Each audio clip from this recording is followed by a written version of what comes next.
right, well, hey everybody. Thank you very much for joining us today on episode number 2 of the podcast of How to Live to Be a Happy, Healthy Old Man.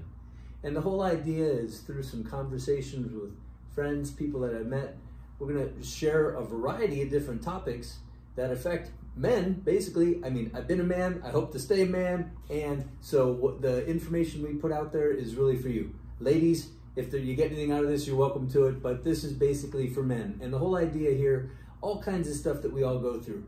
Careers and relationships and money and health and just life in general, so that we, throughout the process and at the end, find a greater happiness. So today joining us, I have a dear friend of mine, Michael Morrison. Thank you, John. Absolutely welcome. Yeah, Thank you very much for joining us. What an honor. It really is neat to be here. In fact, you're a big inspiration for why we're even doing this, because as we sat and talked in my own journey, and you said, dude, you should be doing this to help people, and here I am, and here you are, because now I've known Lee for maybe a dozen years, and I've known him through a couple different developments in his business career, and I've seen him change on a career level, on a physical level. He's super fit. You're not here with him, but you can see that, right? You can see those muscles ripping through the shirt. I pay him well, by the way. Look at this, right? And so I wanted him to share some of his own transformation, and his life philosophy has changed too. So we'll get through that. But tell us, who is Michael Morrison? Where did this all begin? Where are you from? I'm third generation Miamian. I'm very proud of that. My grandfather and his family moved here in 1919 from Virginia. And so the Morrison name is deep. My grandfather's class of 1929, I believe, from Miami High, either 28 or 29, I can't remember. My father went to Miami Edison Senior High School, class of 1963, with a fullback on the Red Raider football team. And I'm Killian, class of 1995, went to Miami-Dade. Moved away for 10 years to Central Florida and then to Ohio, and then made my way back as far as my former career.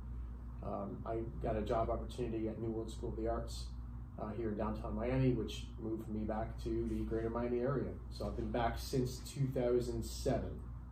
Okay, and you came back, what, did you go to college? Yes, so I went to Miami-Dade for 2 years, which that was an amazing experience, and I ended up being a professor there later on. I love Miami-Dade with all my heart. It was one of the best decisions I ever made, educationally and also for friendships, network, etc. And then I ended up going to Stetson University to finish up in Central Florida, in the greater Daytona area. And then after that, I moved to Bowling Green, Ohio, the Toledo area, greater Toledo, for 7 years, where I did my master's degree, earned my master's in music education and music performance and conducting, and then ended up taking a job up there at while I was in grad school, I was a teacher, the band director at St. Patrick and Heather Downs pre-K through 8 school. Band was grades 5 through 8, and what an amazing experience. Great people. I still keep in touch with many of my students, former students and colleagues to this day. And then ended up taking a job at the Jesuit high school down the street, St. John's Jesuit, where I was the director of instrumental music for 4 years. But then came back here for New World School of the Arts. So the music education world was where you ended up with school. Is that something that you had aspired to do? Like when you were a teenager, 14, 15, 16, what did you want to be when you grew up? So when I was growing up as a kid, I wanted to be a fighter pilot, like my uncle who fought in Vietnam. He flew in Vietnam, the F-4 Phantom. Wow. And yeah, he was actually a Marine, and then he went to the Air Force. So wow. I always wanted to be a fighter pilot. And of course, Top Gun came out, and then, wow, I really want to do this. And I always wanted to do that, but my eyes went bad. Obviously, I'm wearing glasses, and that was off the table. But at the same time, I had the best teacher of my K through 12 career, myself, was Sal Ronci, whose birthday was yesterday. He is deceased. So, but his 86th birthday, I think, would have been yesterday. He was the best teacher I ever had in K through 12, and I started learning saxophone at age 12, and he was an inspiration to me, and just he believed in me. He believed in all of us kids, and passionate and very highly competent. I just fell in love with playing the saxophone, with music. So as my eyes went bad, I started really diving into the world of music and conducting. I was a student conductor in high school and ended up being an officer in a band, which band, by the way, was cool at Killian.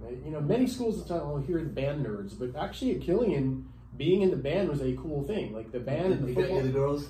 Well, I wouldn't say that, but it certainly helped with social circles. And to this day, some of my closest friends in my life are my high school band buddies, But as I really dove into that world, I'm like, I have a passion for performing and teaching music. And I thought I was very good at it. So I ended up going to school for that, earning bachelor's, master's, and had a great career doing that. That's neat. Yeah. And you got back here after Stetson and the Jesuit High School, right? In Central Florida. And what brought you back to Miami? New World School of the Arts, really. I mean, I loved the Midwest. I actually love winter.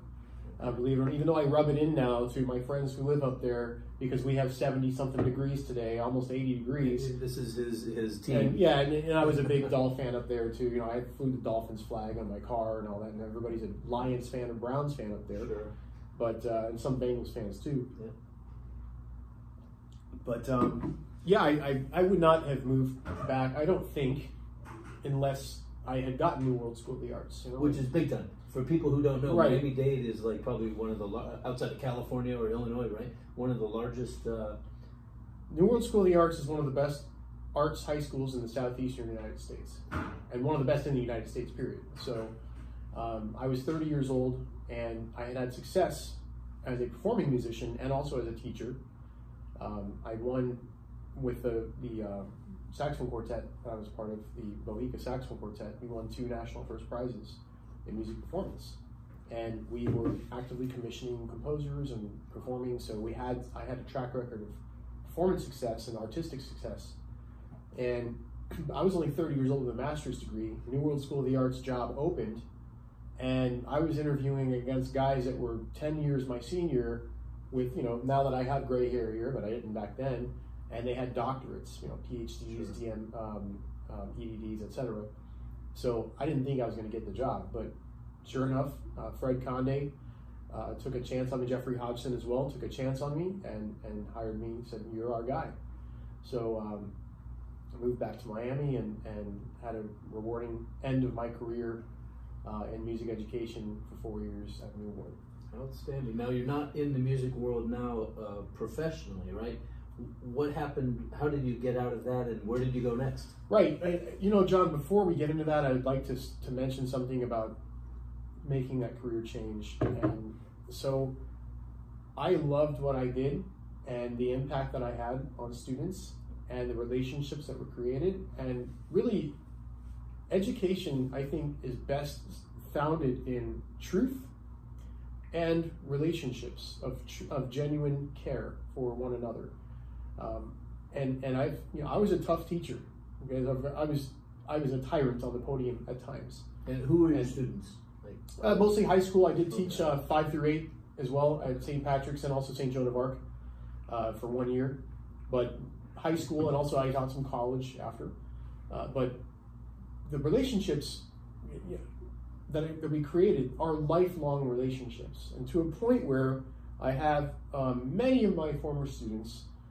Even the ones that didn't like me at the time, they reach out to me years later and say, I know I was a knucklehead, right? But man, you really changed my life, and we had a good time together. And I'm like, man, no, thank you for trusting your education to me. And some of the band parents, we're still remain very close friends, and they were always looking out for me. So I mean, I could go on and name, but just as an example, right? So I received this in the mail the other day, actually yesterday, last night. And it's, all of my students know I'm a passionate Miami Dolphins fan. So I have Ryan Scheel, who's a senior, along with his twin brother Jeremy, both clarinet players, both very good clarinet players, actually. My first year at St. John's, which was 2003, 2004. And that was a really rough year, man.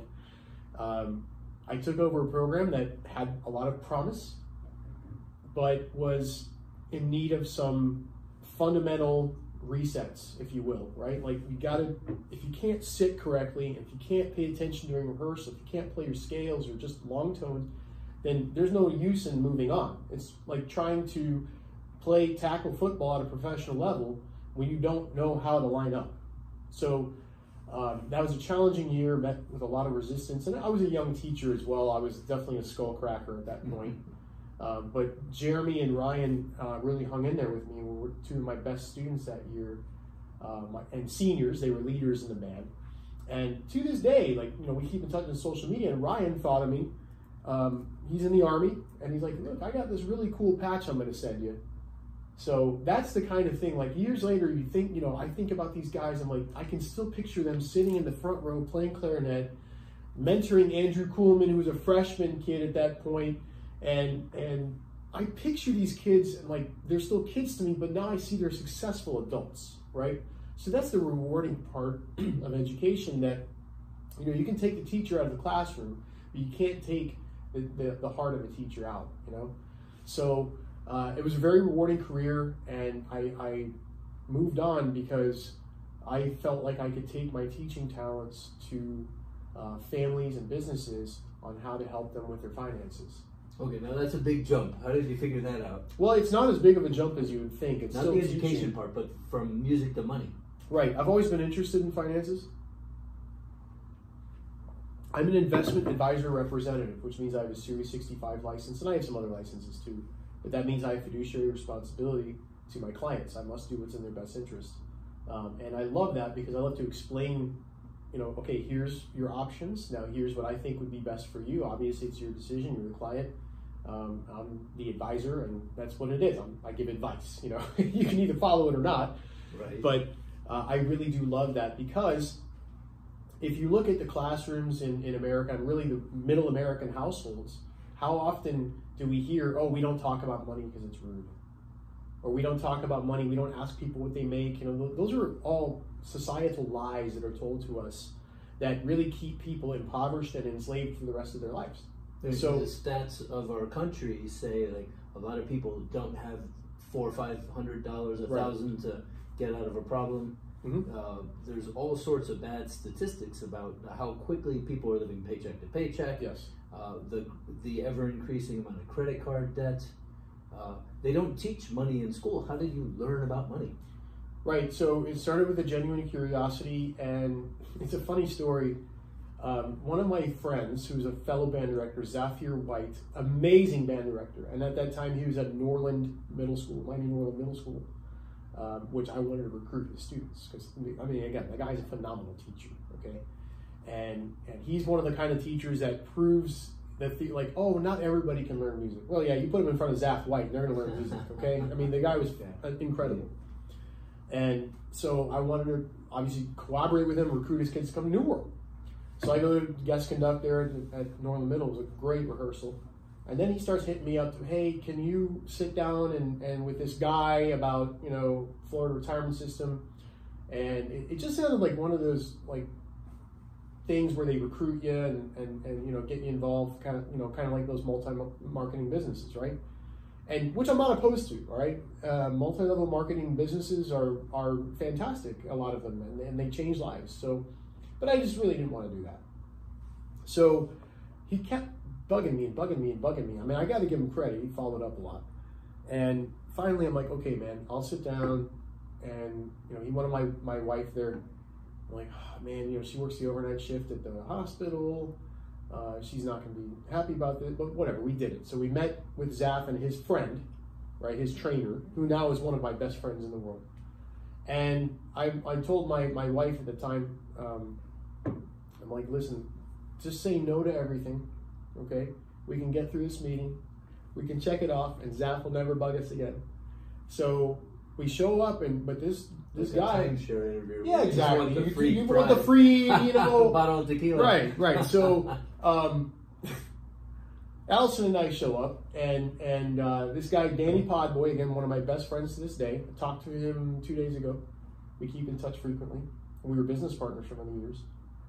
He says, hey, you know, and he starts teaching me about the rule of 72. Are you familiar with that? I am. Okay. But for those who aren't?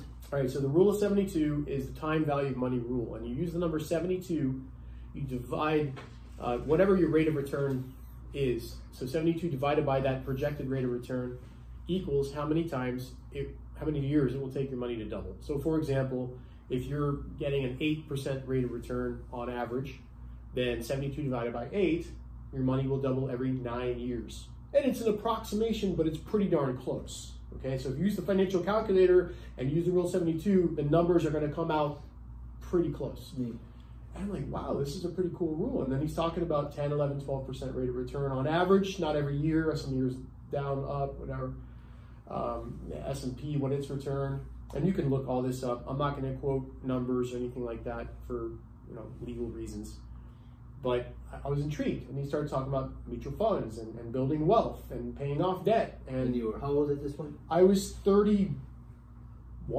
Okay. Yeah, I had just turned 31. So this is 14 years ago. And I was like, man, this is really cool. And then he starts talking about Florida retirement system. My father had just retired from FRS, teaching for 40 years. So I was very interested in the subject, because my father was in the DROP program, Deferred Retirement Option Program, meaning that you're essentially retired, but they still allow you to work as normal and collect the paycheck. Meanwhile, they're paying your retirement into an account, an interest-bearing account. So you're accumulating a lump sum. So once you leave Florida retirement system for good, once you leave the DROP program, now you have some money, plus you have your pension coming in. It's for a lot of people, it's a really good program. And he was in DROP for 6 years. He thought he was going to be able to do 8 years because it's a 5-year program, but they can extend you for more years after that. And they were extending at that point critical shortage area teachers, which he was a science teacher, very good science teacher, by the way.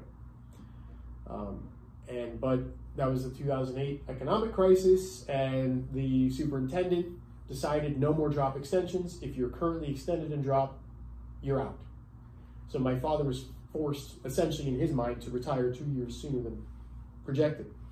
And I was like, why is this? And so I started diving deep into the Florida retirement system. And then this guy happened to be talking about Florida retirement system, so it was a marriage made in heaven.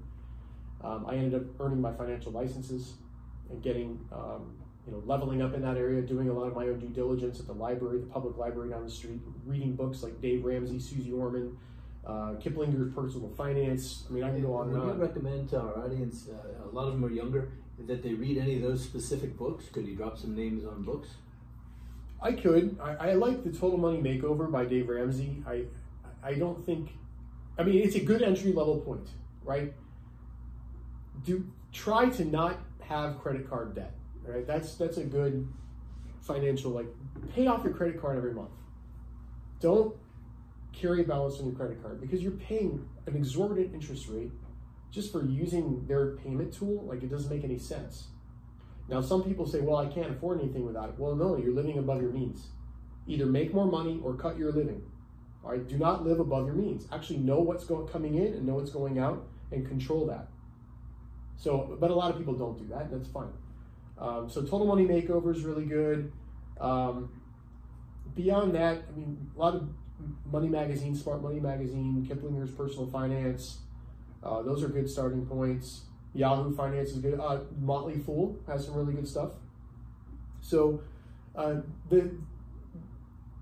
more than recommending exact books, I would just say have a genuine curiosity about it and dive into it. And don't just take an advisor's advice, carte blanche. Be an informed consumer. That's really, really important, because the financial industry, in my experience, 14 years, it's a dirty industry. And they're, looking to sell you stuff that's not necessarily what's best for you, which is why it was important for me to earn the Series 65 and actually have fiduciary responsibility to my clients. Thank you for that. How about some of the rules of thumb, I guess, not only living within your means, but prior to living on your entire income, putting away 10% or giving 10% to your place of faith or things like that? Any suggestions on that stuff? That's depending on if you have a charitable itch or not, if that's important to you or not. It's important to me, all right? So I do give to several charitable efforts myself, and I like to practice what I preach. And that is, that changes from time to time which charitable efforts I do give to, but I do believe in that. So I like to pay myself first and also pay my charities first. And then after that, then whatever's left, then that's what I live on. Now, many people design the exact opposite. Oh, if I have money left over, I'm going to give to charity. Well, that's not how it works, because you're never going to have money left over. If I have money left over, I'll save it. That's not going to work. You're never going to have money left over. Okay, and you made me think too. How do people get the money to invest somehow? That they figure out they want to put it in by the curiosity. And that is, take it out of your earned money first and put it somewhere. Or you mentioned retirement programs. Do you recommend if someone's got a 401k or something available at their business that they have money automatically taken out of their check so that they don't even miss it, perhaps? If someone has access to a workplace retirement plan, especially if they have the employer matching. So, for example, I have a few businesses that I run their retirement planning for, and they have, for example, a 3% match. So if you contribute, 3% of your salary, they will match it dollar for dollar up to 3%. Free money. It's free money. So you put in $250 a month, they're going to also put in $250 a month. That's fantastic, right? Now, if you don't put in, they're not going to put in. So I recommend, if someone has that option, they seriously look at it. I can't legally recommend that they do it because that comes with other things that, and you don't know anything about the people that are exactly listening. Right. So who should they talk to? They should talk to someone who they trust, who's licensed. Okay. And so that's a very good starting point. Now, if they don't have access to something like that, that's fine. You can do, again, depending on the circumstances, depending on the person, there's ways to save money, like individual retirement account, or IRA, or Roth IRA. And you can look those up, with the tax structures of those. A simple IRA or a SEP IRA. SEP IRA is for self-employed people, like a solopreneur, if you will, or simple IRAs for a small business. There's many ways to save, but the genuine desire has to be there first. And you have to pay yourself for, you have to set it up on automatic pilot, and that way you'll learn behaviorally to live on money that's not that money. That money already comes out the first of the month. So then you have whatever's left over you live on. Okay? A good other thing, like leasing cars, right? Now, some people say, oh yeah, it's cheaper to lease. Yeah, but you are always going to pay it. You're never going to get rid of a payment. Now, for Joe Schmo American, right, and Jane American, leasing a car is one of the worst financial decisions they can make. They're never, ever going to get rid of a payment. So, well, but I want a new car. Okay, but that's a want, not a need. So discerning between wants and needs, that's also very important. Beautiful. Okay? I think so. Now, people are going to do whatever they're going to do.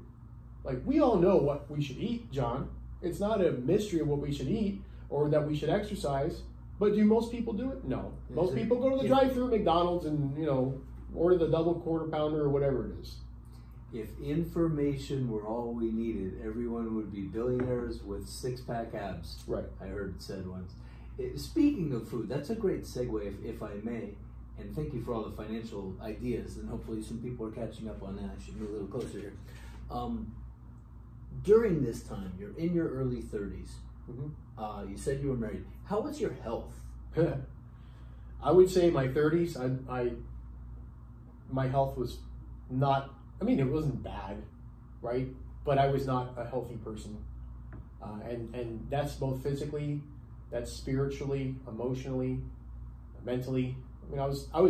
I would say, and you knew me back then, I was a leader. I was the president of the BNI chapter. We grew the chapter, et cetera, and I had success in business and won prizes and that and all. So compared to most, I don't think I was failing, but compared to my potential, I was definitely failing. Okay, my heaviest, I was at 232 pounds. Definitely tall, 6'1", 5'11". Okay. So I was, if you look at the charts, I was under tall. Under tall, right? I was definitely overweight and maybe even obese, depending on what charts you look at. Now, I didn't look obese, but I definitely looked fat, right?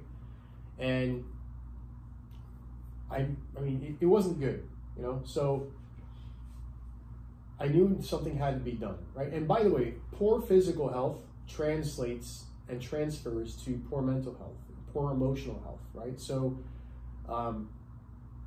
things weren't what I desired them to be. And I made, you know, then I would start and then I would stop. I would start on a plan and I would get, you know, lose a few pounds and feel better, but then I would stop for some stupid reason, which was really an excuse. And then I'd start again and then I'd stop. And the one thing that really propelled me through that time was my close friends, my network. They never lost faith in me. You know, I can give some shout outs like Brett Tremblay. You and I both know Brett's one of my best friends, and he's always been an inspiration. He never stopped believing in me. Enrique Fernandez never stopped believing in me. You know, Phil Stevenson never stopped believing in me. And I could go on and man, Gabriel Diarmas, you know, Chris Colston, John Ridley. These are the tribe, John Eguskiza, man, the tribe of men that you surround yourself with, and this is a podcast geared towards men, is everything.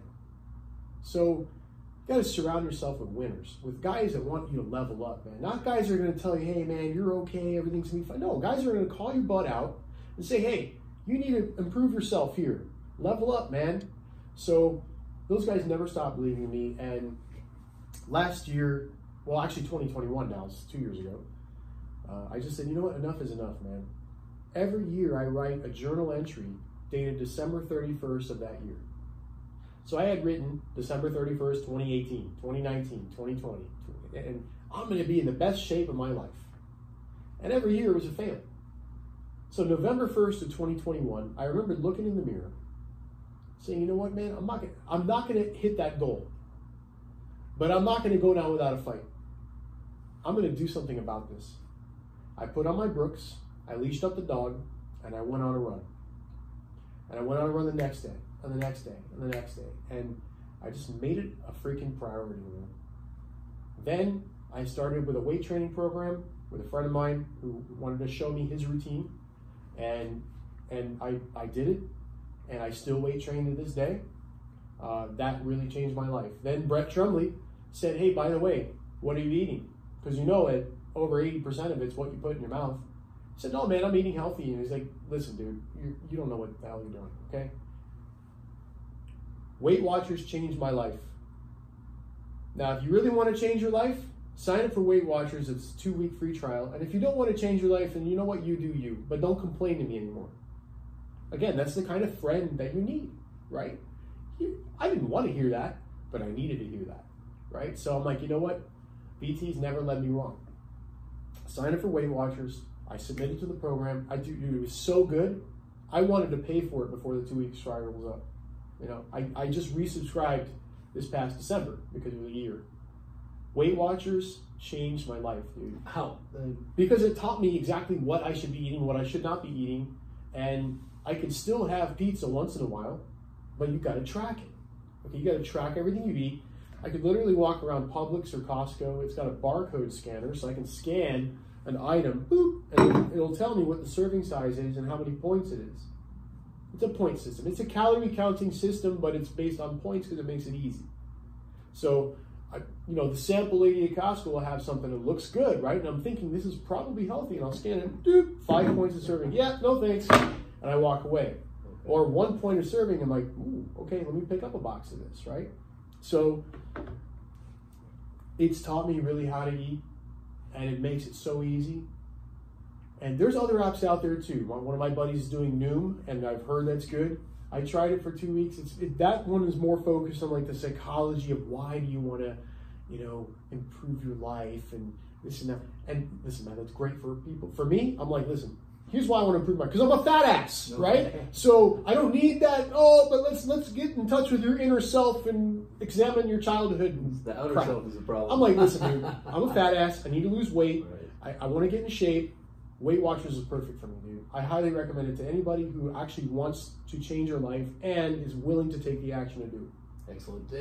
In addition to your friends that you mentioned, does it provide accountability? Do you have to like check in with someone who's like saying, let's look at this together? Or is it self-run? I think they do have programs like that. I know that there's an option to post stuff within the community there. I've never used it because I have my own community. Okay. Gentleman's Journal, which you were a guest at one of our meetings. So Gentleman's Journal, for the guys watching, it's a local Miami. We have 4 chapters and one forming chapter in the Brickell area, where it's a vocation exclusive, so there's only one guy that does what he does, and we want the expert in that area. It's a master. One lawyer, one insurance guy. Well, yeah, so one property and casualty insurance guy, one financial advisor, one realtor, one residential realtor, commercial realtor, family law attorney, business attorney, etc. Right, and so in Gentleman's Journal, we have in the Miami-Dade County region, we have probably 75 members now, and across 4 chapters and one forming chapter. So, and we'll probably grow to about 100 before the end of our year, which is June 30th. So we have a health chat within that. Okay. GJ Health is Wealth.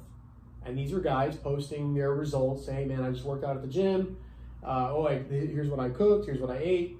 And then guys calling each other out like, hey man, what are you doing, dude? You said you were gonna get in your best shape and I haven't seen any posts from you. And you tag the guy and you call him out. And then he's like, oh man, you're right, damn it, all right, So I had my own community. But to your point, John, I think accountability is tremendous. If you're willing to submit to it, okay? Most people, they say they want accountability, but they're not really willing to submit to it. They get a little butthurt when they get called out. Sure. And it's like, listen, don't get butthurt, just improve yourself, bro. Level up.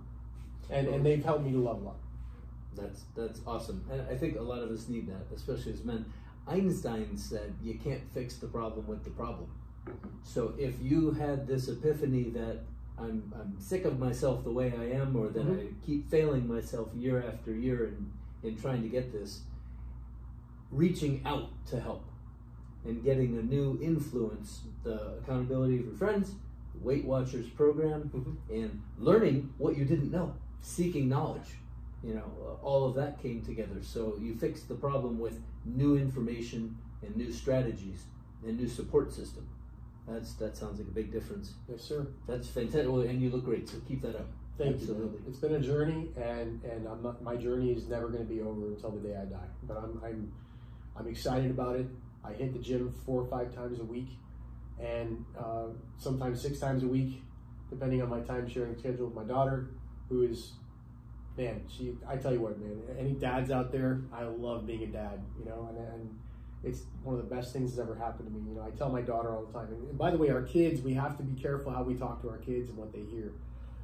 It's very, very important. So I tell her all the time, like, MJ, you're the best blessing God's ever given me. This is it, man. This is the best job we've ever had, is being your dad. And she just lights up, and she's, man, anyway, depending on my time sharing schedule with my daughter, I can go 6 times a week or 4 times a week. But it's a lifestyle choice. It's a priority. I drop her off at school and I go immediately to the gym. And my work day starts at 11 because I control my own schedule. What is your current professional involvement? You mentioned the Florida retirement system and getting involved 14 years ago. But how has that evolved? What are you doing nowadays in the finance world? Yeah, so I help people understand how their money works and help them to become debt-free, financially independent. Okay. So saving for retirement, so they don't have to work at Walmart when they're 80. So they can have a dignified golden years. They can send their kid to a good college and not go into debt doing so. Things like that. Helping people. I'm a money educator. That's awesome how you've taken your interest that you picked up along the way in money, along with your heart of a teacher and your heart of sharing, and blended that together and then made a career out of it, and so that's fantastic. Who are your heroes? Yeah, that's a good question, John. I would say my dad is one of my first heroes. Man, I tell you what, my father raised 4 of us and supported my mother on a teacher's salary in Dade County in the late 70s through the almost 2001 when my little brothers graduated from college. So he made it happen, and we weren't rich, that's for sure. We didn't know we were what our financial situation was, because I tell you what, when I needed a saxophone, there was a saxophone. And when my brother needed his trombone, there was a trombone. When we needed to go on a camp out with the Boy Scouts, we went on the camp out, Did we go to Disney every 3 months, 4 months? No, we did not. We went maybe every 2 or 3 years.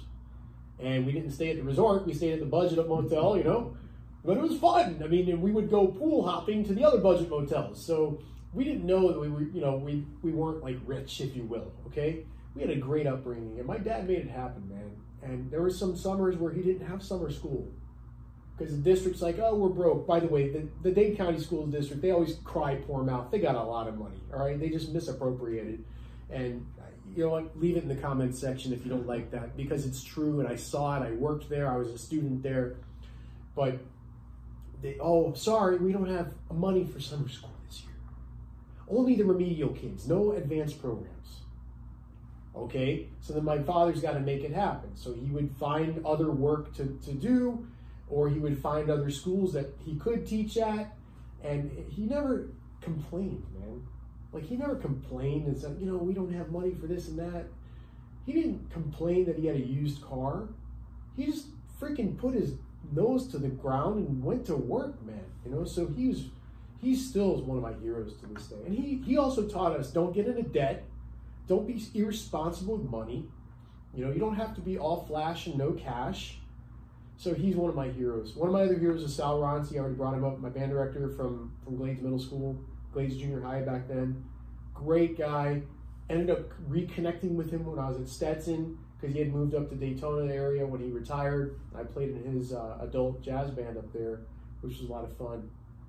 And he was a guy that just really believed in kids and put it all out there, man. He was all heart, and he wore his heart on his sleeve. And he was very competent as well. That's the thing. He wasn't just passionate, he was very competent.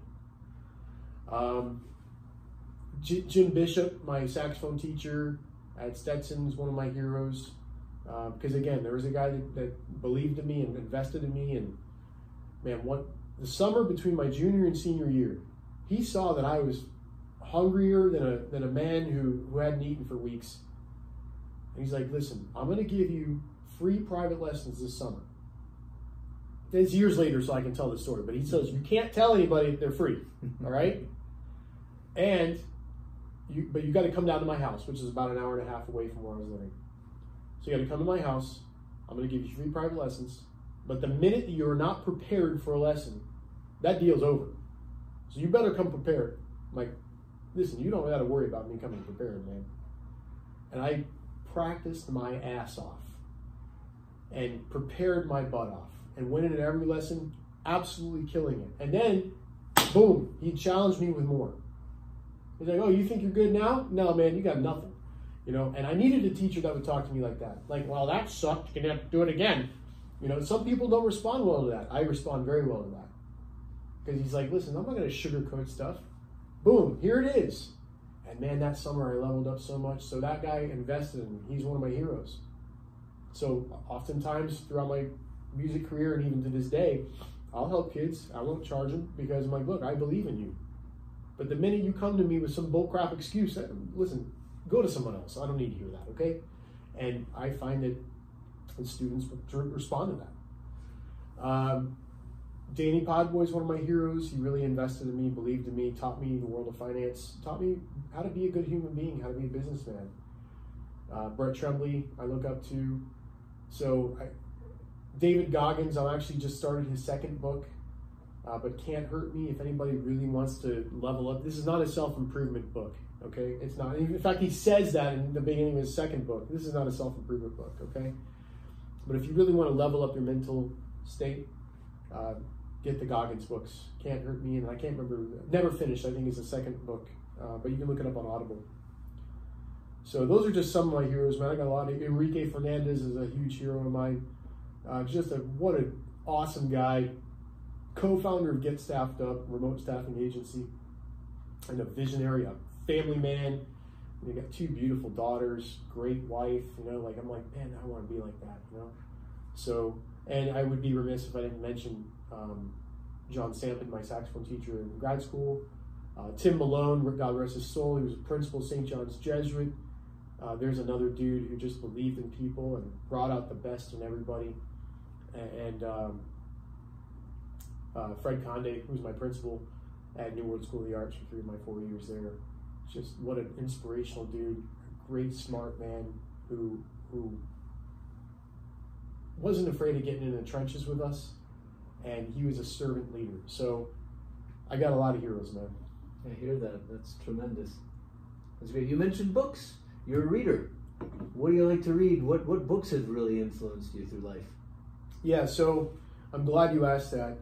Last year was a tremendous learning experience for me, and books and audiobooks really got me through a lot of that. So Can't Hurt Me by David Goggins, huge book. It really takes you through his journey as a kid, from a broken household, as a Navy SEAL, going through that. That's a quick gloss over of who David Goggins is. I mean, yeah. He's a poor black kid, right? Yeah. From Louisiana. From somewhere like that. In the Deep South, whatever. I don't know where he's from, to become a SEAL. And then he ended up getting into Indiana. So, but yeah, I mean, he was abused by his father. His father was abusive to his mom and to his brother and him. And they escaped that situation. And then he ended up, getting picked on racially in school, which is terrible. But he made it through that, and he talks about how those experiences really helped shape him. Went through SEALs training, failed, I think, the first 1 time or 2 times, ended up graduating as a SEAL. And then I think he was in Army Rangers school and didn't complete that, but still had an amazing experience, and talks about his physical transformation. I mean, it's just incredible. One book that really did change my life, and I can't recommend it highly enough for men out there who really want to level up, is The Unplugged Alpha by Richard Cooper. There's a lot of talk these days about the alpha male and the beta male and all this stuff, but that book absolutely distills society's lies to us, and it dispels them, I should say, and presents the information in an incredibly concise and precise fashion. So, red flags to look for in women, for example, 20 red flags, and really that applies to many different kinds of relationships, whether it's business, whether it's interpersonal. It also talks about genuine burning desire, which again, that can apply to relationships, that can also apply to business. So there's a lot of lessons in that book that, it really did change my life. That's an amazing book. The Unplugged Alpha by Richard Cooper. Are there things each day that you're living a certain way right now because of that book? Yes. Like some codes you've developed or incorporated? 100%. Yeah, it teaches you how to set boundaries, healthy boundaries. It also changes your mindset, and again, it absolutely destroys the lies that society's taught us forever. Okay? Happy wife, happy life. That is an absolute BS. Okay? It's got to be genuinely happy people together, coming together. All right? Not just one person happy and the other person simping towards her. All right? Which personally I did for years in my previous relationship. If I do X, Y, and Z, she's going to be happy. No, it doesn't work like that. Okay? You've got to be true to yourself first. And you have to know your frame, your space, your frame first, right? You have to control your life first. You have to level up, become the best version of yourself first. It's the whole premise, John. If you're on an airliner, and heaven forbid, something's going wrong, like cabin loses pressure, who are you supposed to put the mask on first? Yourself, right? So if you're not putting the mask on yourself first, you can't simp to the other person and say, oh, you're my, I'm going to do everything for you and this and that. It doesn't work like that, man. It doesn't, okay? So that book taught me that. And I apply that in my daily life. I know who I am. I know what I'm doing. And if you're in my, if you want to join along with that ride, great. If you don't, that's fine too. So that's another book. The 5-Second Rule by Mel Robbins is a really good book. And it just teaches you how to take action and get over your fears that are holding you back. So just do, and then ask later. is sometimes, not all times, but many times is what we need to do. Oh man, going to the gym. Listen, 5, 4, 3, 2, 1, get in the car. Do it. You know, you're sitting in the car at the gym, but you're not going in. 5, 4, 3, 2, 1, open the door. So, I mean, you're laughing because it's true. You've done that, right? Well, I've done that. Yep. So that's another good book. I mean, there's a lot of good books out there. The Robert Kiyosaki series is good. Rich Dad Poor Dad, especially. The first book is the book, because it teaches you the 4 different ways that money is made, and again, it dispels the whole societal lie of it's okay, Sonny, go to school and get great grades and go and get a good job that's going to pay you. And no, man, it doesn't work like that. All right, we are disposable, so we have to make ourselves indispensable. What books do you like, John? I mean, I have an upstairs book and a downstairs book, and I listen to podcasts. So downstairs, I am currently reading a book on how to make podcasts, and so you've been full of plugs today. Let me give one to Sebastian Rusk. This is largely inspired by you, and Mel Robbins too. 5, 4, 3, 2, 1. Just do it. Who is it? Someone told me once, a bad plan is better than no plan at all. Right? Just get going busy. If it's wrong, you'll figure out along the way. Yep. So, podcasts suck if you don't have one, is the book that I'm reading downstairs. I start my day with that. That's always been his thing, you know, X, Y, Z sucks, and then he goes and he dispels it. He's very interesting. You know, it's funny, I went to high school with him. Neat. He's Miami Killian, I believe same class, 1995. We didn't know each other in high school. I knew who he was. I think he knew who I was. I was like the band guy, and he was Mr. Popular. But yeah, look at that, another Killian grad who's successful. I'm really happy for him. Yeah, he's doing well. Upstairs, I had just finished reading Anthony Bourdain's book, Kitchen Confidential. And it reminded me a lot of the autobiography of Steven Tyler, which was, Does the Noise in My Head Bother You? Right? And it's all about sex, drugs, and rock and roll of Steven Tyler of Aerosmith. Anthony Bourdain is a chef, and what I never knew, because you see them in their white outfits, well, behind the scenes, he describes it like a pirate ship and a bunch of scalawags, drunks and perverts and weirdos slapping out that food. And so he goes through his whole history. My son actually gave that book to my wife, and she wasn't reading it. I needed a book to put me to sleep at night, and I started reading that. It's fascinating. And I love to cook, as do you. I know that we have that in common. And I just finished it, so I'm like, now what should I do? Well, I've got a big library, and I found a book, and this is my upstairs book, In Search of Excellence, which was a 1982 book, and it goes through the top businesses, and it's finding what did they have in common that made them successful. And so I'm reading that right now, and it's heavy and very academic, so long words, and it's great to put you to sleep. And then on my audiobook, you mentioned Audible, I use the Hoopla digital app, which if you have a library card, you can download on your smartphone or on your computer or whatever. Hoopla, look it up, and you sign in with your library card information, and you can get all the electronic books and audiobooks from your library on your phone. So I like to, when I'm always busy, if I'm driving or if I'm walking or whatever, I'll listen to a book. And the one that I'm listening to now is Pitch Anything by Olar Klaff, I believe is the name. Fascinating, because it gets into the brain science of making presentations and pitching. For example, the way that our brain works real simply is that we've got a crocodile brain, which is the first reaction. Every time we're perceiving the world around us, we're saying friend or foe, hostile or friendly environment, right? And if it passes that, then it goes up to a higher level in our brain. And finally, we have the processing cerebral cortex and whatever that'll do the high level analytical stuff. So the way that we need to do presentations is more appeal first to the crocodile so you don't scare away the subject. It's got to make it past that before you can get into the analysis of, okay, this does make sense logically and I'll get involved. Fascinating book too. So that's a little bit of what I'm involved in now. If I can shift gears here. Sure. Faith.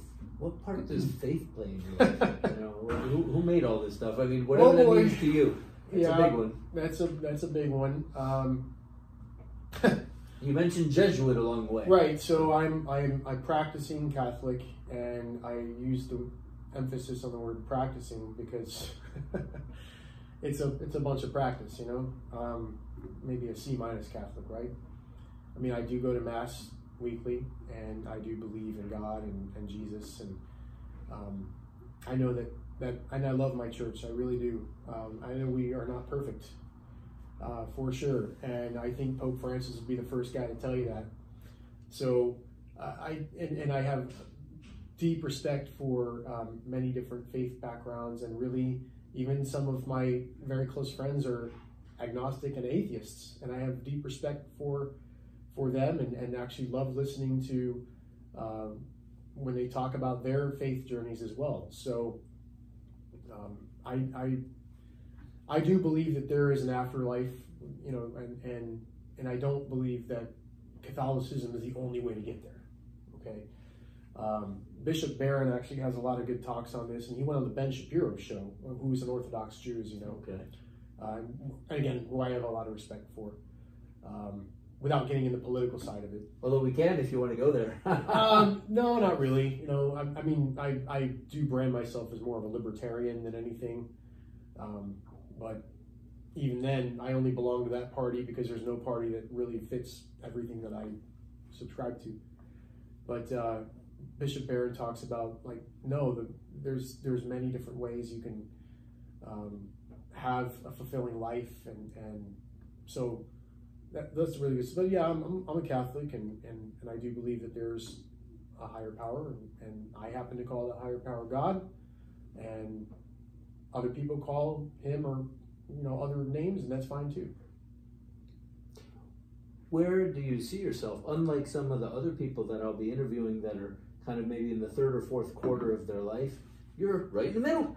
Hopefully you've got another 45 or 90 years ahead of you. We'll see. Where do you see yourself? Where do you want to be in the next 5 years, 10 years, 20 years? What's the plan? That's a good question, John. And that's something that I contemplate quite often, because I am 45. I am kind of at the midway point, if you will. And we don't know when that dash is going to have a date after it, right? I just know 1977 is when the first date, now there's a dash, right? I would like to see myself continue to grow in the philanthropic space. So I was recently tapped as the chairman of the board for Miami Wind Symphony. Congratulations. Thank you. Wow. Which my good dear friend, oh, by the way, and one of my biggest heroes in my life, he is since deceased almost 2 years ago now. Man, time moves fast. Rodesto Brandon was the founder of Miami Wind Symphony, preceded me at New World School of the Arts, and also took over at the end of his career the Miami-Dade College, which is my alma mater, as you know, the music, theater, and dance department, and really leveled that thing up, man. I mean, this is talk about a visionary, and also about a guy who ain't afraid to do the work. You know, he's got a big vision, he's got a big heart, and he's got a work ethic second to none. So I was recently chairman of the board of Miami Wind Symphony, and I would like to see the second half of my life, if you will, more focused on philanthropic areas like building Miami Wind Symphony, building Music Mentor Network, which I sit on the board of, the Boy Scouts of America, which is a huge influence in my life. I'm an Eagle Scout and a Visual Honor Brother of the Order of the Arrow, which is the honor society of the Boy Scouts. And that one of the greatest awards I've ever been presented with in my life.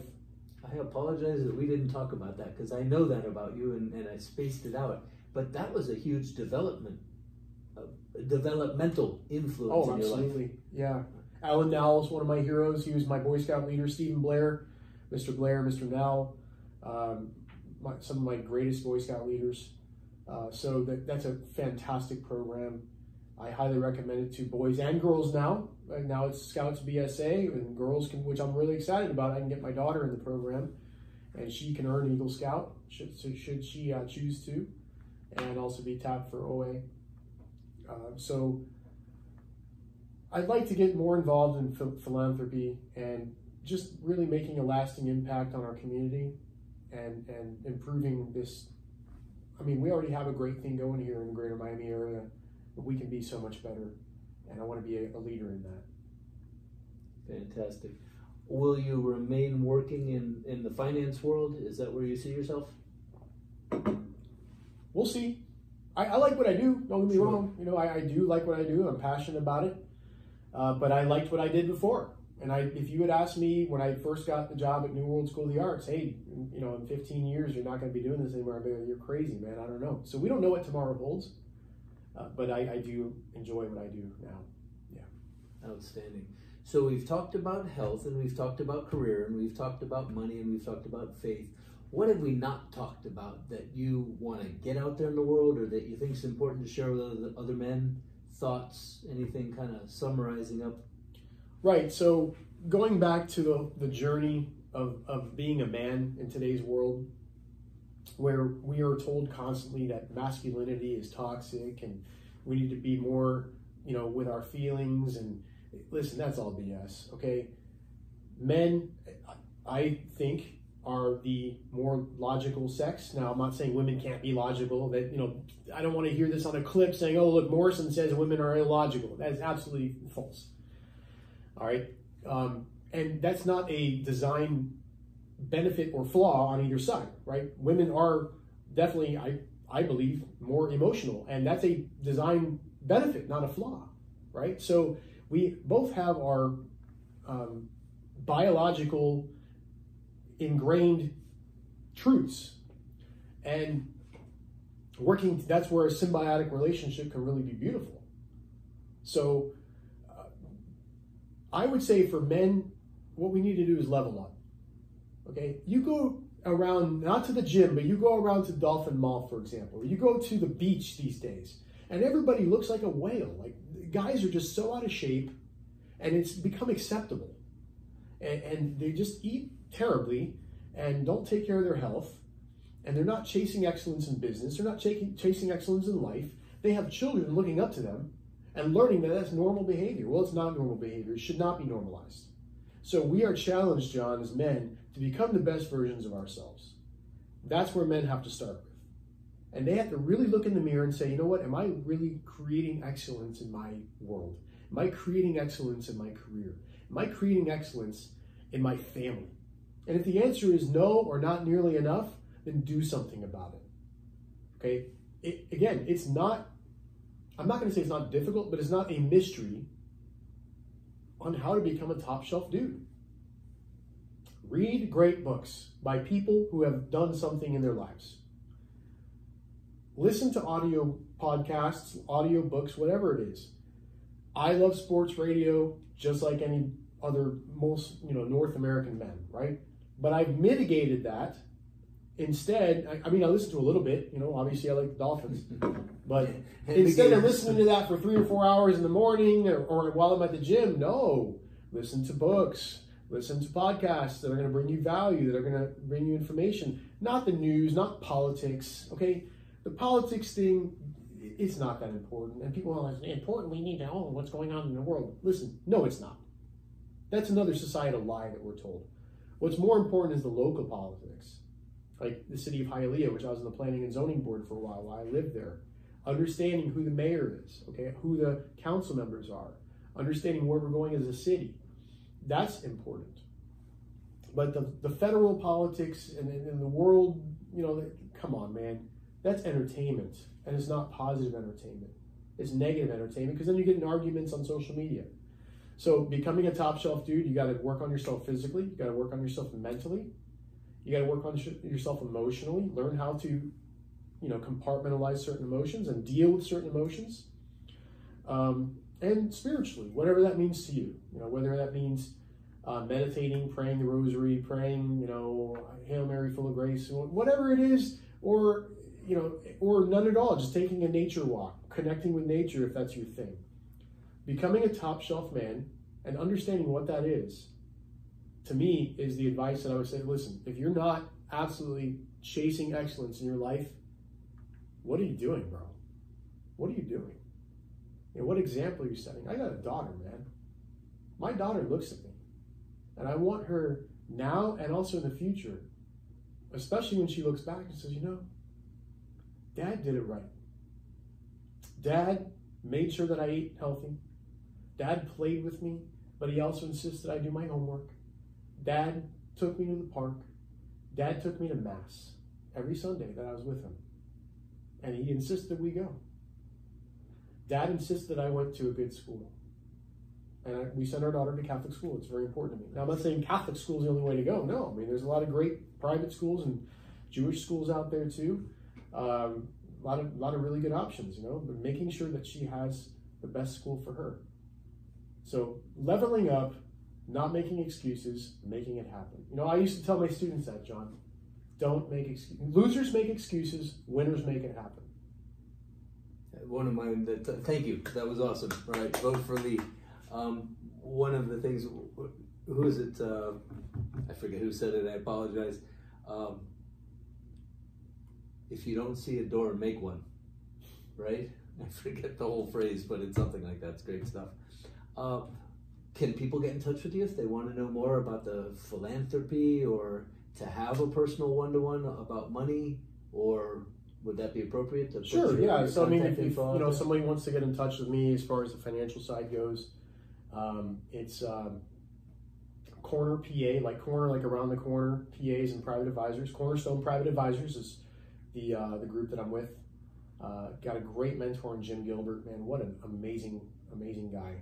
And again, there's a guy that during some of my lowest times has believed in me and hey man, you can do this, and I see something in you, and has given me also practical tools that he's learned over the years that have changed my life. You know, so cornerpa.com is the website. I've got a section on there with my bio, which by the way needs to be updated.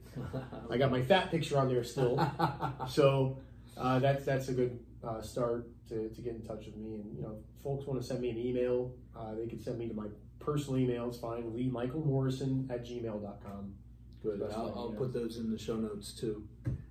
Wonderful. This has been great, and you know, I learned a lot about you that I didn't know. So I really appreciate you taking the time, and I hope you guys get a lot of good stuff out of this. Listen to it a couple times. Lee Michael Morrison is awesome.